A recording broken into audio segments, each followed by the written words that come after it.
একটি নাম যা কেবল ইতিহাস নয়, একটি বিপ্লবের প্রতিধ্বনি। একটি নাম যার ছায়ায় কেঁপে উঠেছিল ইংরেজ শাসন, যার নেতৃত্বে জেগে উঠেছিল উলুবেড়িয়া। তিনি ছিলেন সংগঠক, তিনি ছিলেন যোদ্ধা, তিনি নানু ঘোষ। বয়সে তরুণ, কাজে দুর্দম, সুভাষচন্দ্রের বিশ্বাসী সৈনিক। গোপন বৈঠক থেকে জনসমাবেশ পর্যন্ত সবখানেই ছিল তাঁর ছাপ। তিনি জেল খেটেছেন, তিনি আন্দোলন গড়েছেন, তবু আজ তাঁর গল্প ভুলে গেছে সময়। তবে আমরা ভুলিনি। এইবার আমরা বলবো সেই হারিয়ে যাওয়া কাহিনী, নানু ঘোষের কাহিনী, উলুবেড়িয়ার এক নিঃশব্দ আগুনের কথা।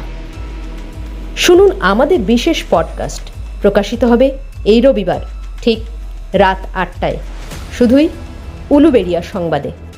নজর রাখুন আমাদের ফেসবুক ও ইউটিউব পেজে।